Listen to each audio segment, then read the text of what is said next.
10th class అయిపోయాక 10th intermediate వరకు ఈ 2 సంవత్సరాలు పిల్లలు చెడిపోతారు. రకరకాల మందులు తీసుకొని డ్రగ్స్ తీసుకొని ఆ 2 సంవత్సరాల్లో చాలా ఇబ్బంది పడతారు. 2 సంవత్సరాల కోసం సుఖపడితే జీవితం అంతా నాశనం అవుతుంది. 2 సంవత్సరాలు కష్టపడితే జీవితం అంతా ధన్యమవుతుంది. మన పెళ్లి చేసుకుని పిల్లలతో హాయిగా ఉండొచ్చు. కాబట్టి ఇది ఈ విషయంలో తల్లిదండ్రులు కూడా చాలా ఇంట్రెస్ట్ తీసుకోవాలి. పిల్లల మీద స్పెషల్గా 10th ఇంటర్మీడియట్లో మనం కన్నేసి వాళ్ళు ఏం చేస్తున్నారు వాటి మీద కన్ను పెడితే తప్పకుండా మన పిల్లల భవిష్యత్తు బాగుంటుంది. ఇక డ్రగ్స్ చాలా డేంజర్ అది మనం చూస్తుంటాం. ఒకసారి డ్రగ్స్ అలపడేవాక డైరెక్ట్గా నరాలు ఆధారపడుతుంది, నరాలతో ఆధారపడిపోతుంది, డ్రగ్ లేకపోతే పిచ్చోడ్ అయిపోతారు, జీవితం నాశమైపోతుంది. కాబట్టి ఎటువంటి పరిస్థితి రాకుండా చూడాలంటే పోలీసు కానివ్వండి, ఎక్సైజ్ కానివ్వండి, తల్లిదండ్రులు కానివ్వండి, ఆఫీసర్స్ కానీ తప్పకుండా ఇంట్రెస్ట్ తీసుకుని పిల్లల భవిష్యత్తు కాపాడే బాధ్యత మన ఉంది. కాబట్టి తప్పకుండా అందరినీ రిక్వెస్ట్ చేస్తున్నారు. పిల్లలు ముఖ్యంగా పిల్లల్ని జాగ్రత్తగా ఉండాలి. మీ జీవితం బాగుండాలంటే 2 ఏళ్ళు కష్టపడితే మీ జీవితం బాగుంటుంది. 2 ఏళ్ళు సుఖపడితే మాత్రం మీ జీవితం ఆశపడుతుంది. తప్పకుండా అంతా కలిసి డ్రగ్స్ దూరం చేసుకోవాలి. మన భవిష్యత్తు బాగుంటుంది చెప్పి తెలుసుకుంటాం. ఈరోజు యాంటీ డ్రగ్ డే సందర్భంగా ఇక్కడికి విచ్చేసిన ప్రతి ఒక్కరికి నమస్కారం. ఈ కార్యక్రమం జయప్రదం కావాలని ఎమ్మెల్యే గారు, ఆర్డీఓ గారు, ఎంఆర్ఓ గారు, మున్సిపల్ కమిషనర్ గారు, ప్రతి ఒక్క డిపార్ట్మెంట్ అధికారులు ఇక్కడికి విచ్చేసి వాళ్ళ సంఘీభావం తెలపడం జరిగింది. యువత ముందు ప్రజెంట్ ఎప్పుడూ డ్రగ్స్కి అలవాటు పడి వాళ్ళ జీవితాలను నాశనం చేసుకోకూడదని వాళ్ళకి అవగాహన కల్పించడానికే ఈ ప్రోగ్రామ్ని ఇంత భారీ ఎత్తున జరపడం జరిగింది. ప్రతి ఒక్కరూ ఎలాంటి మత్తు పదార్థాలకి అలవాటు పడి వాళ్ళ భవిష్యత్తును పాడు చేసుకోకూడదనే ఉద్దేశంతోనే గవర్నమెంట్ ఈ ప్రోగ్రామ్ని ఇంత భారీ ఎత్తున చేయడం జరిగింది.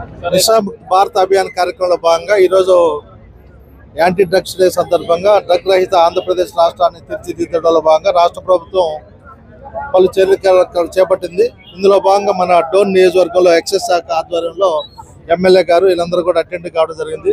ముఖ్యంగా ఇదివరకు డ్రగ్స్ అంటే ఓన్లీ గంజాయి ఉండేది. ఇప్పుడు కొకైన్ ఇంకా రకరకాలుగా అంతా స్మార్ట్గా కేక్స్లో చాక్లెట్స్ రూపంలో ఇన్ని ఇవ్వడం జరుగుతుంది. ఇదివరకు ముఖ్యంగా ఎవరో సారాకు అలవాటు పడ్డ వాళ్ళు వాడేవాళ్ళు, ఎవరో ప్రముఖులు సెలబ్రిటీస్ వాడేవాళ్ళు. ఇప్పుడు అట్లా కాకుండా స్టూడెంట్స్ కూడా ఈ చాక్లెట్స్ రూపంలో కేక్స్ రూపంలో పాకింది. కనుక ప్రభుత్వం దీన్ని గట్టిగా డ్రగ్ రహిత ఆంధ్రప్రదేశ్గా చేయాలని చాలా పలు కార్యక్రమాలు చేపట్టడం జరిగింది. ఇదే విధంగా తల్లిదండ్రులు కూడా పిల్లలపైన దృష్టి పెట్టి వారి ప్రవర్తన విధానాన్ని పరిశీలి గమనించి వారిని ఎప్పుడప్పుడు మేలుకోవాల్సిందిగా కోరుతున్నాను. ముఖ్యంగా ఎప్పుడైతే స్మార్ట్ రూపంలో రావడం జరిగిందో యువత చాలా దీనికి బానిసలై వారి జీవితాన్ని నాశనం చేసుకుంటున్నారు. అదేవిధంగా మన దేశం బాగుండాలంటే యువత చాలా ముఖ్యం, కీలకం.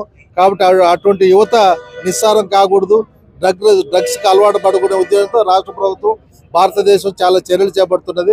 అందులో అందరం కూడా అధికారులతో పాటు ప్రజలందరూ కూడా భాగస్వాములై వారి పిల్లలను కూడా ఎటువంటి డ్రగ్స్కి అలవాటు పడకుండా మంచి జీవితాన్ని ఇచ్చే విధంగా తల్లిదండ్రుల పాత్ర కూడా చాలా ముఖ్యం.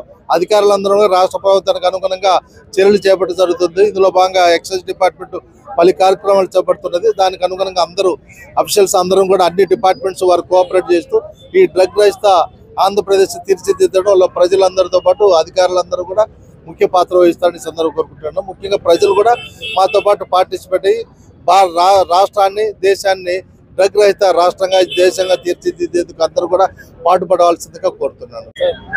ఈరోజు ముఖ్యంగా డోన్ ప్రజలకు యాంటీ డ్రగ్స్ డే దినంగా ఈరోజు మనం జరుపుకోవడం జరిగింది. ముఖ్యంగా యువతకు పిల్లలను గమనించాల్సిన బాధ్యత పూర్తిగా తల్లిదండ్రులదే కాబట్టి, మరియు గురువులు కూడా ఉంటారు, టీచర్స్ విధంగా చేస్తుంటారు. కానీ కాకపోతే ముఖ్యమైన పాత్ర తల్లిదండ్రులదే అని చెప్పి ఈ సభగా మనం తెలియజేస్తున్నాము.